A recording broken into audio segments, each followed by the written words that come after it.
Bonjour à toutes et à tous, chers auditeurs et auditrices qui m'écoutez. Je vous fais cet épisode avant de partir en vacances. Au moment où je voulais l'enregistre, on est à un jour du départ de mes vacances. Je vais en Italie me ressourcer pendant une semaine.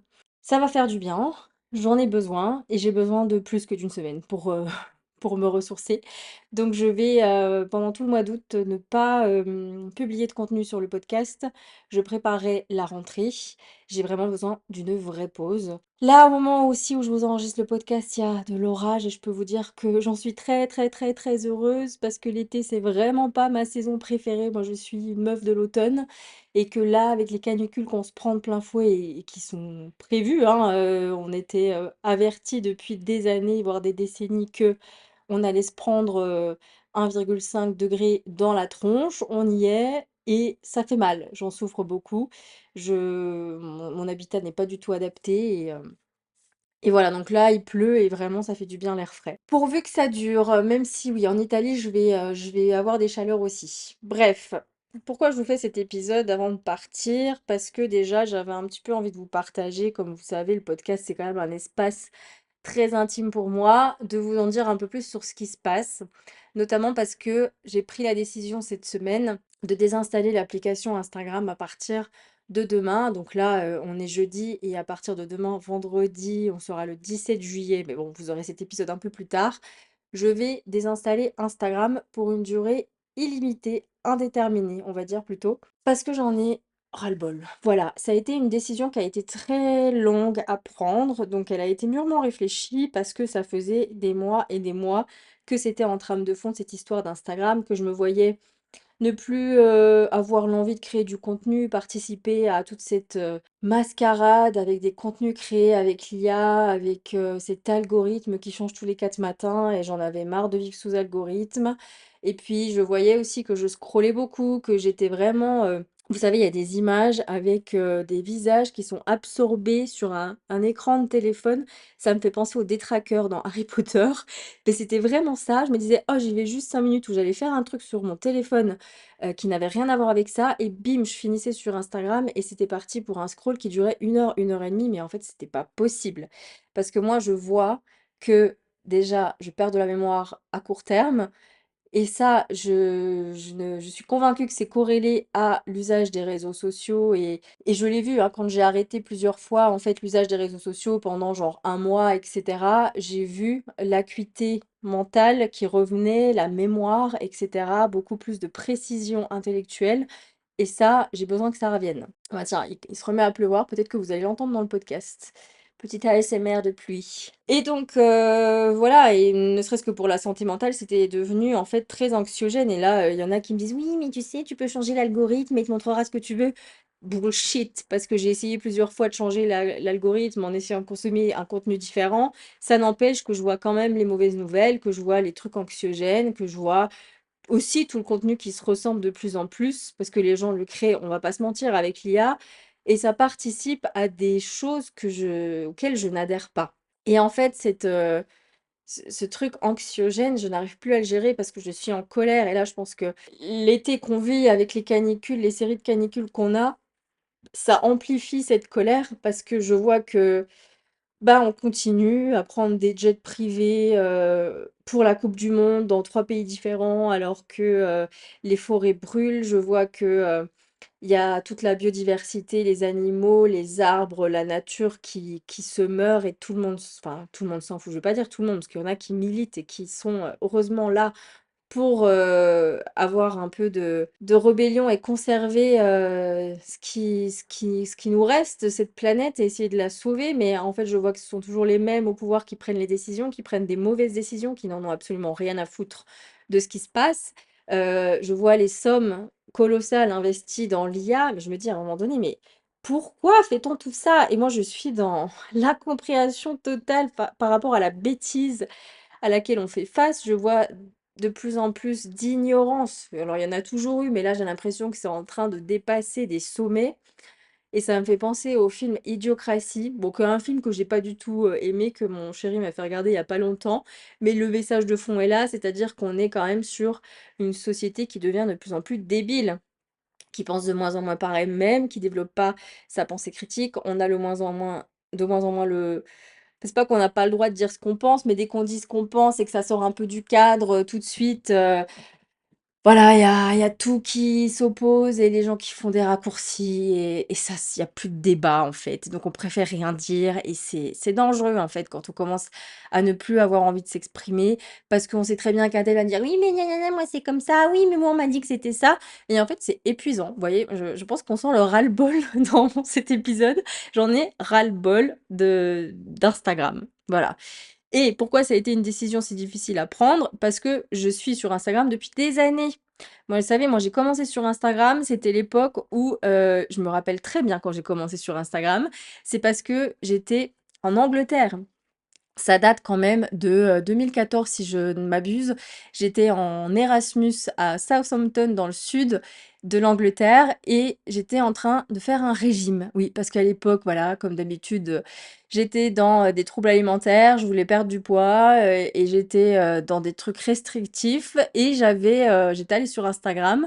À l'époque, il y a je sais que celles qui ont mon âge vont se reconnaître.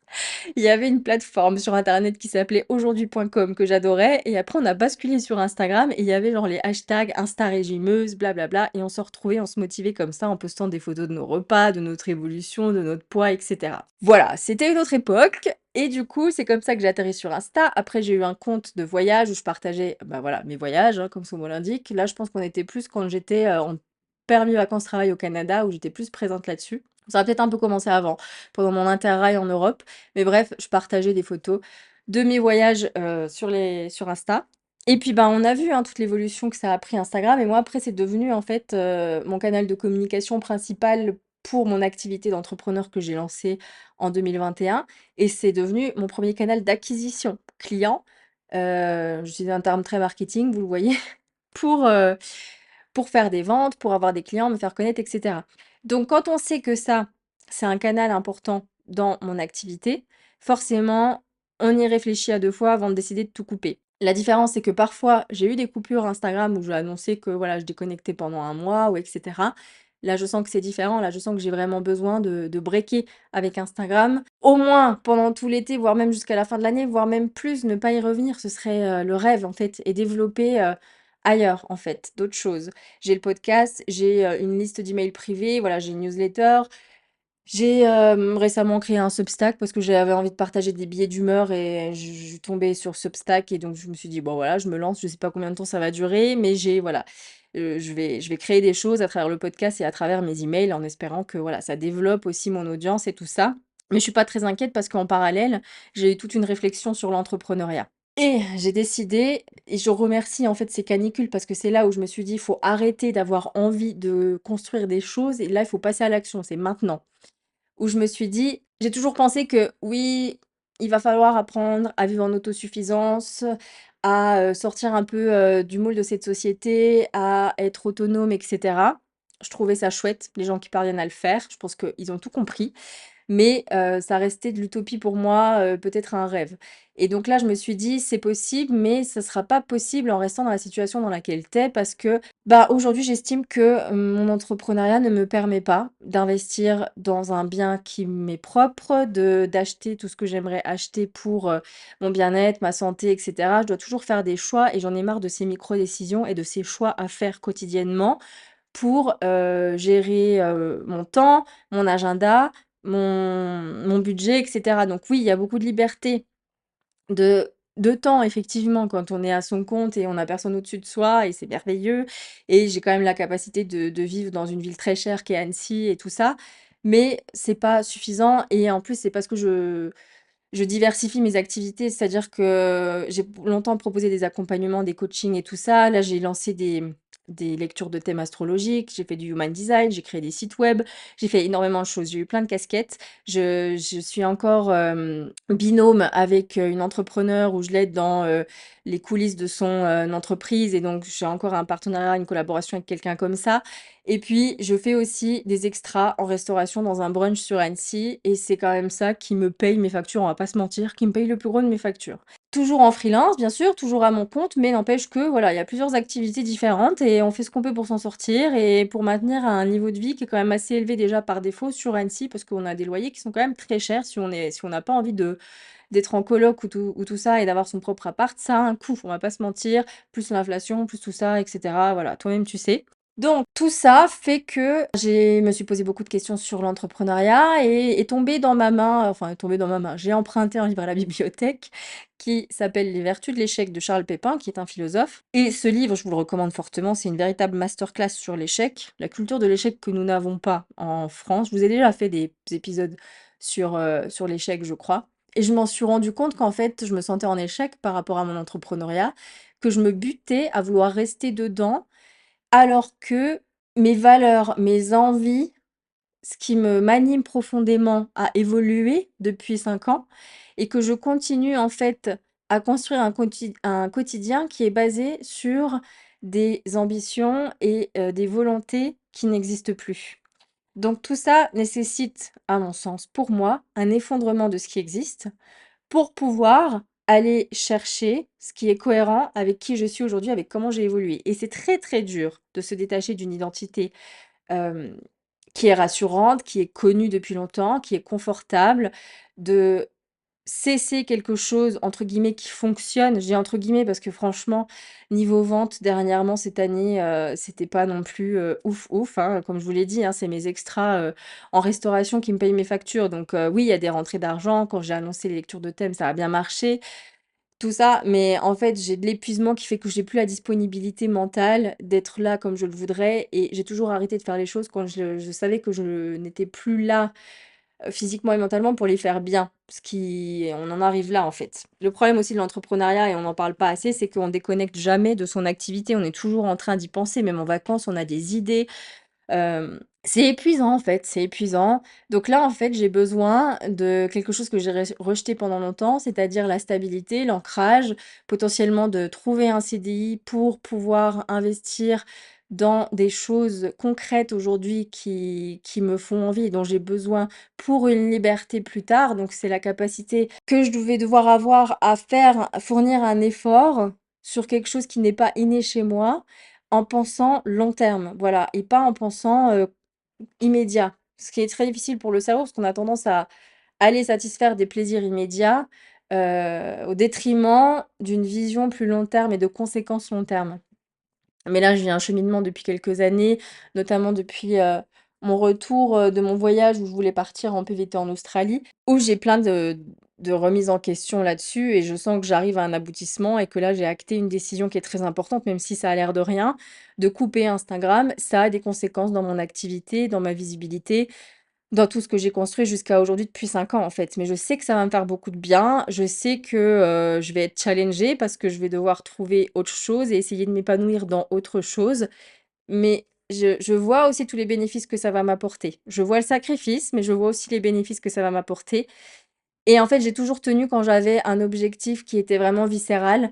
Et là, mais en fait, je vous ai dit que ces canicules m'ont fait réfléchir parce que je me dis: «Je ne me vois pas, en fait, l'année prochaine, continuer comme ça, à souffrir dans mon appartement qui ne m'appartient pas. Je veux une maison au frais, je veux trouver des moyens, même si ce n'est peut-être migrer écologiquement plus au nord, dans des parties avec des systèmes, dans des pas forcément en France même, mais dans des systèmes qui sont plus sensés, qui sont plus logiques et plus stratégiques et qui ont les ressources nécessaires pour faire face à ce qui nous attend à l'avenir. Je veux pas être, négative, mais je pense qu'il faut avoir conscience des réalités qu'on vit. Aujourd'hui, il y a rien qui s en tout cas au niveau national en France, qui est mis en place au niveau des structures, au niveau de l'architecture, au niveau, des décisions pour protéger, pour réduire les émissions d'effets, de serre et cetera. Et moi, est-ce que j'ai envie de continuer à attendre en fait et à ne pas être actrice de ma vie, à attendre que des institutions extérieures prennent des décisions qui ne viendront pas? Bah non, je pense qu'aujourd'hui, il faut avoir une certaine conscience qu'il y a un choix à faire, il y a une direction à prendre et c'est maintenant. Et que je sais qu'en automne, il va y avoir une amnésie collective des canicules, on va plus s'en rappeler parce que peut-être il va faire frais, il y aura un automne et on va dire: «Ouais, c'est bon, machin». Alors que non, en fait, il faut garder en tête ce qu'on est en train de vivre maintenant parce que c'est grave, c'est très grave ce qu'on est en train de vivre. Et moi, ça me fait peur et ça me met en colère que rien ne soit fait et au bout d'un moment, il faut être le petit colibri qui fait les choses, à son échelle. Vous savez l'histoire du petit colibri là, dans la forêt qui brûle, qui ramène, de l'eau dans son bec, et qui contribue à son échelle, à essayer de sauver ce qui est sauvable. Voilà, moi j'ai mal au cœur, vraiment j'ai mal au cœur, je l'ai partagé il y a pas longtemps en story sur Instagram, ça me touche profondément dans mon âme, en fait, tout ce qui se passe. Je sens une lourdeur dans mon âme de vivre sur cette c'est pas la planète, c'est pas la Terre qui me dérange, c'est l'humanité, en fait, et ceux qui nous gouvernent qui n'en ont rien à foutre et puis nous qui nous taisons. La colère, elle est pas encore assez forte pour qu'il y ait, une révolution, pour que les gens, se battent en fait pour ce qui est cher. On est trop justement lobotomisés par tout ce qu'on nous met sous le nez, les algorithmes, les réseaux sociaux, la surconsommation, et cetera, et cetera. Donc pareil sur mon compte Instagram, donc là je parlais beaucoup de mon compte Instagram, pro, mais c'est pareil pour mon compte Instagram voyage, je viens de le passer en privé. Pareil, je vais désinstaller Insta, donc je l'aurai plus non plus. J'ai décidé de ne pas partager mon voyage en Italie, j'ai décidé de garder pour moi les lieux, les pépites que je vais trouver, sans avoir besoin de les partager, sans avoir besoin de prendre en photo ce que je mange, sans avoir besoin de tout montrer sur les réseaux. C'est tout nouveau parce que voilà, j'ai l'habitude d'être sur les réseaux et de montrer tout ça et de partager mes escapades. Mais, dans mes valeurs, dans ma cohérence, je ne peux plus faire ça parce que je participe à un surtourisme que je ne supporte plus moi-même en tant qu'humaine. Quand je vais quelque part, j'en ai marre que ce soit blindé. Là, je vois des images des lacs, du lac Blanc à Chamonix, mais c'est inconcevable. Je me dis: «Mais j'ai même plus envie d'aller dans ces endroits». J'ai plus envie de voyager, en fait. Parce que je vois que tout devient, enfin, je sais pas, je suis désespérée des réseaux sociaux.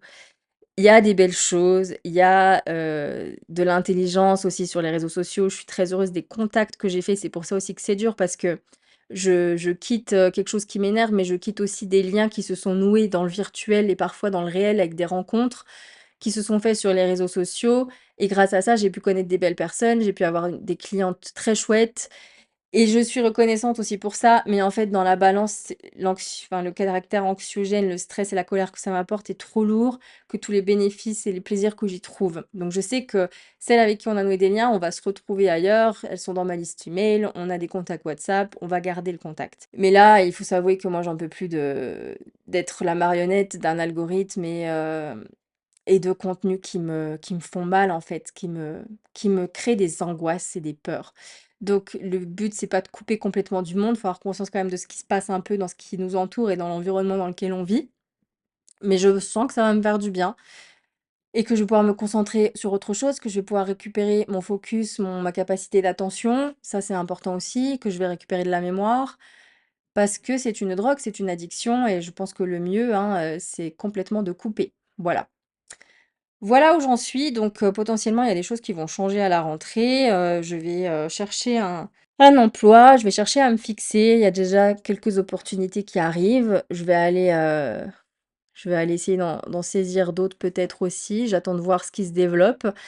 Mais voilà, l'univers quand, on prend des décisions et que on se sent ready, je vais parler en anglais, qu'on se sent prêt en soi, qu'on sent que c'est le bon moment. En fait, quand je parle de l'univers et de la loi d'attraction, c'est que ça répond pas vraiment à ce qu'on a envie, mais plutôt à notre degré de, ouais, j'ai envie de dire le mot en anglais de readiness, à quel point on est prêt. Je sais pas s'il y a un mot qui compacte ça en français. Il répond à ça, quand on se sent prêt. Et là, moi, je me sens prête, c'est le bon moment. Donc voilà. Point de vue avec l'astrologie, pour ceux que ça intéresse, en ce moment, enfin dernièrement, là, il y a ah, c'est quoi qui est passé? Il y avait la pleine lune en Cancer qui est passée sur mon ascendant. Il y a beaucoup de choses qui sont passées sur mon ascendant et je sens que ça a travaillé sur mon identité, sur la place que j'ai envie d'occuper, de comment j'ai envie d'évoluer. C'est comme si j'avais fait un reset et que je repartais sur autre chose. Donc voilà, c'est très intéressant à observer et puis, on verra ce qui m'attend à l'avenir. Mais voilà où j'en suis.